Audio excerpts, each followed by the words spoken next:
There's a party going on right here, a celebration that lasts throughout the year. Yes, welcome back to Welshby Sports and the Wrexham vlog, where we're all celebrating in Wrexham, aren't we? We are celebrating another crucial win for the town, a massive 3 points. They beat Gillingham 2-0 at the weekend at the Racecourse to solidify second place. They're looking good, and what a win that was. I'm also celebrating because finally I've hit the jackpot. I've struck gold. I've won the lottery, the Grand National and the Christmas raffle all at the same time.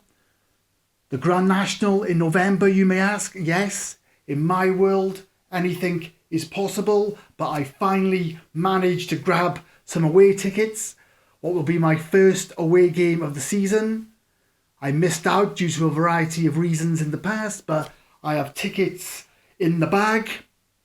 But before I carry on, please do me a favour. Please subscribe to the channel if you haven't already. Please come on board and join me. Let's get this thing growing. Cheers for that. Yes, as I said, I finally bagged some away tickets for Forest Green in December. I tried for Harrogate away and they went like that. Surprised me. I know there was limited availability for 450 tickets, I believe, because there's work being done on the stadium. But a Tuesday night in November, I thought surely I'm in with a chance. Surely I'm in with a chance, but no, they were gone within minutes. But I'm going to Forest Green instead, which I'm looking forward to. A very interesting football club. They have an interesting owner, Dale Vince. Quite wealthy, well, very wealthy in fact, worth what, £50 million they reckon. So he's not short of a few quid. He's a big environmentalist. He's an eco warrior. He's big on renewable energy. But trust me, Dale, the thrashing you're going to get by Wrexham will not be carbon neutral. We are going to tear you a new ozone. Trust me. It won't be just stop oil. It'll be just stop boil. And believe me, stop boil. Take my advice and just stop boil. By any means necessary. Use Alsatians if you have to, but just stop boil. Okay? And hide your Kit Kats. But no, so I'm looking forward to going down there. It'll be an interesting trip. It'll be a good day out. They always are. As I said, an interesting football club. So my first away game of the season, December the 9th. Looking forward to that. As I said, a big win on Saturday for the town. 2-0 against Gillingham. Goals from Ollie Palmer and Ben Tozer. What a goal by Tozer. What a goal that was. Some great football there and a brilliant finish from Tozer. Wasn't the best game, was it? It was an easy win. Gillingham were very disappointing. They offered nothing, to be fair. They had one clear-cut chance in the first half. They missed a sitter. A couple of chances in the second half, but they were poor. And it was an easy win for Wrexham. No drama, no excitement, no nerves. We all got out of there in one piece, didn't we? Which is what you want sometimes. It was a good, solid, easy win. A crucial 3 points. Wrexham started on fire, didn't they? But they failed to build on that, which surprised me. It's nice to see Wrexham get off to a good start, especially at home. Sometimes we're playing catch-up at home. But got off to a great start, but didn't build on it. The game just fizzled out. We were well in control and Gillingham, just like I said, offered nothing for most of the game. But a team that was up there at one stage and still, I believe, a top 10 team. Let me have a look. They're still 10th, even after that defeat. So you expected a bit more from them. Johnny Evans, I think, tried his best. He tried to make things happen. But there was nothing going forward. They got forward. They had no ideas. There was no support. They had plenty of the ball, but there was no creativity there, no ambition, and no service, and just nothing up front. Whereas Wrexham had it so easy. I thought Palmer in that first half was excellent. Not only did he score that lovely goal early on, he missed a sitter. He perhaps should have had 2 in that first half, shouldn't he? But he was everywhere, Palmer. Bringing the ball down, he controlled the ball once he brought it down. He was linking up. He was closing down. He was everywhere. He was winning the headers. He was putting in a proper shift. Ollie Palmer. See, because he had a shave, I believe. I believe he had a shave, and that's what did it. That's why I nipped to the barbers before this video. Not clean shaven. I don't look good clean shaven. But I've had a bit of a trim on the beard, so hopefully I produce a better video this time, because I think having a shave for Palmer has brought on his A game, because he was fantastic against Gillingham. One of his best games, I think. Truly put in a shift. Great all-round game, certainly in that first half. George Evans was man of the match, and I think that's the best game I've seen him play for Wrexham, because I've been very disappointed with George Evans overall. He hasn't lived up to the hype for me, but on Saturday he pulled the strings. He was the heartbeat of the game. He really was the heartbeat. He dictated everything in a very efficient and stylish and slick way. He was controlling everything. He was calling the shots. The best game I've seen him play. Mendy did well throughout. I think Ford, certainly in that first half, where I managed to see more of him, because he comes down my side, down that right side in the first half. Ford, looking back to his best. You know, we need more options on the right, and we thought we were going to struggle there. But Ford's back, looking good. Mendy throughout was a threat, constantly getting forward. And Hayden as well, in the second half in particular, had a few chances and he won some good headers. Tom O'Connor again was flawless. He made some classic interceptions. I mean, it's been an amazing piece of business to put him there. What a move, what vision, what a risk to take to play him there. And it's worked, because he hasn't put a foot wrong since he's been playing at the back. And I would never have put him there, but he's been absolutely brilliant. But as I said, a fantastic win for Wrexham. So easy. I mean, an emotional day.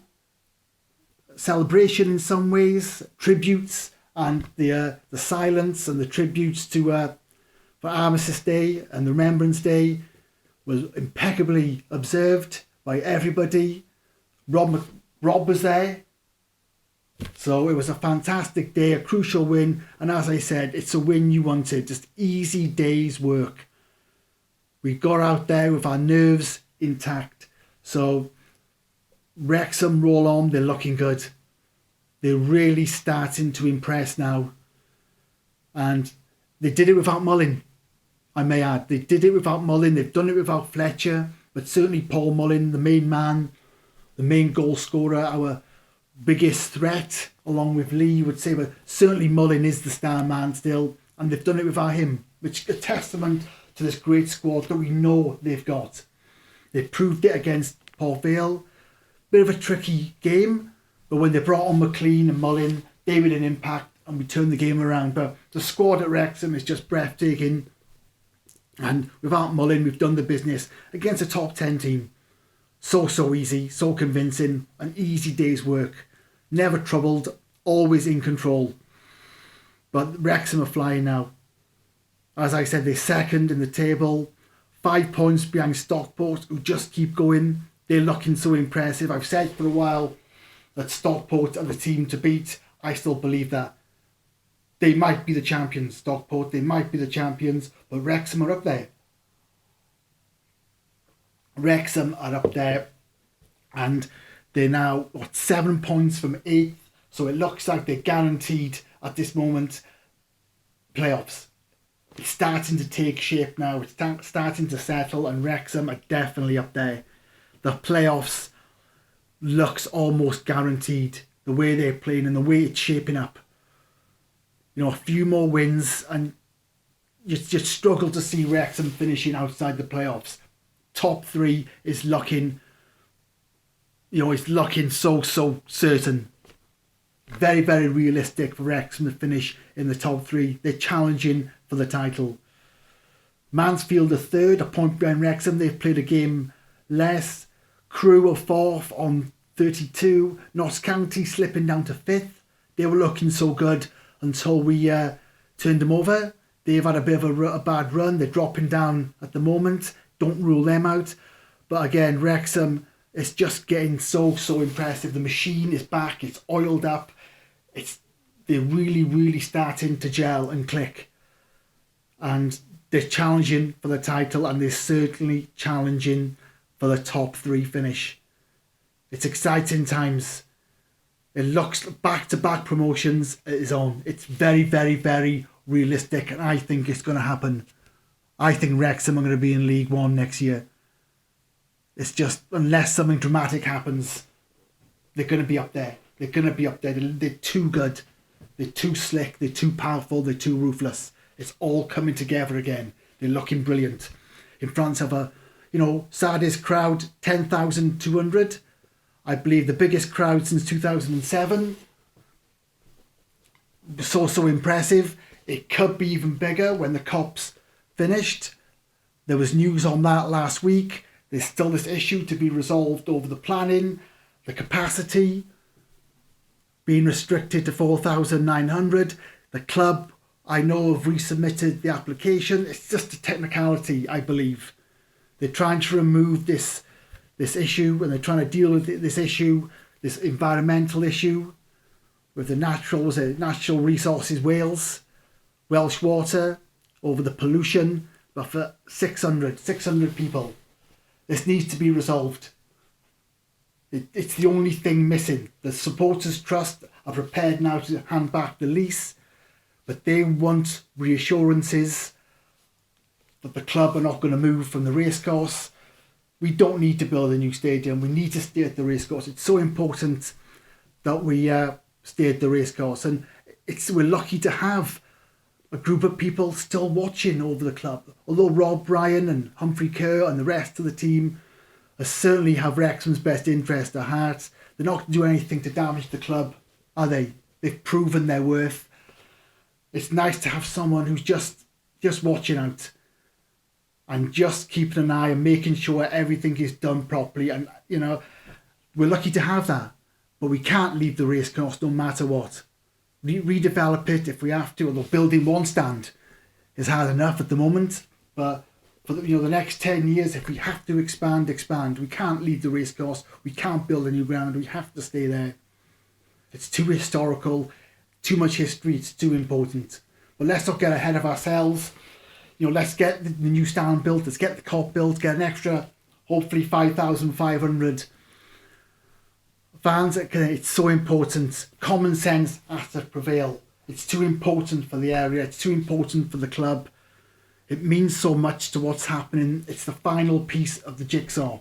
To get this KOP built, everything else has happened. The promotion, the global interest, the fan base, fame, the fortune, the success on the pitch. It's just the KOP that is needed. Everything else is there. Once we get this sorted, we'd be flying. And wise heads and common sense has to prevail. This deal can be done to get everything sorted. Leave it to the people in charge. Let's get this sorted. Let's do what needs to be done. I believe the financing is there, isn't it? From the council, 25 million. Just let's sort out these issues, these minor points, these technicalities. Let's get everything up and running. Let's get this KOP built and raring to go. The demand is there, and as I said, it's all that's missing. It'll complete the package then. We can sell these tickets, and the extra revenue is going to be fantastic. One last note, obviously some new merchandise has been released. There's been some unhappy responses to the pricing. I can understand that. But again, as I say, what other people have said, you don't have to buy it. If it's not aimed at you, we have to accept the situation the club's in. It's not a working class club anymore, really. The heart and soul is there, yes, but it's a global brand now. It's one of the most famous football teams in Europe, maybe one of the most popular sports teams in Europe. This Hollywood takeover, the global interest, it's a sports brand now. And we have to capitalise on that. I think the complaint for the clothing is that it's Macron gear with the club badge. It's not bespoke manufactured. It's not original gear. It is expensive, and it's not really Stone Island, is it? Or Paul and Shark. It's Macron gear. But if it sells, it sells. If it doesn't sell, we'll all get it for half price. But if it sells, and the money is needed. The owners can't continue to finance the club. We have to recoup the investment. The club has to be self-reliant. We know they've been losing money recently. Apparently, the next accounts are going to show a profit.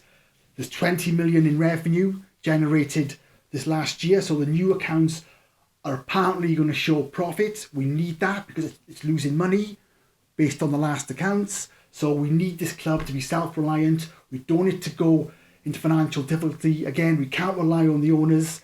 We have to capitalise on the commercial opportunities that are there. And if this clothing sells, then you've got to take advantage of that. I'm sure season tickets and ticket prices are going to continue to increase. It's just the way it is. You have to accept that. You know, it's worth it. Because without the takeover, the club could have been in the National League North now. They could have been in the National League North, certainly struggling still in the National League. But they've been promoted back to the Football League after 15 years. They're fighting for promotion again. They've got a realistic chance of being in League One next year. Back-to-back promotions is a real possibility. It's got to be paid for. Mullins' wages have to be paid for. Transfer fees, like Palmer, and what was going to be spent on Luke Armstrong, 500,000 apparently. That money has to be paid for. We have to be self-reliant. We have to be a sustainable business. And if we can sell our gear, then for whatever profit, then you take advantage of that. If the demand is there, you've got to take advantage of it. If the commercial interest is there, you've got to take advantage of it. But we need the KOP built, and we just need, you know, again, to become self-reliant. The demand is there for all this stuff. The demand is there for tickets. The demand is there for merchandise and products. And we have to take advantage, as I keep repeating. Let's steady the ship financially, because on the pitch, success is there. But we don't want to be in financial trouble again. We don't want another 2011, another 2005. We don't want to be in financial trouble again, because we have to balance the books and recoup the investment. So those are my thoughts this week for the Wrexham vlog. Thanks for watching, and I will see you on the next video. Cheers, guys.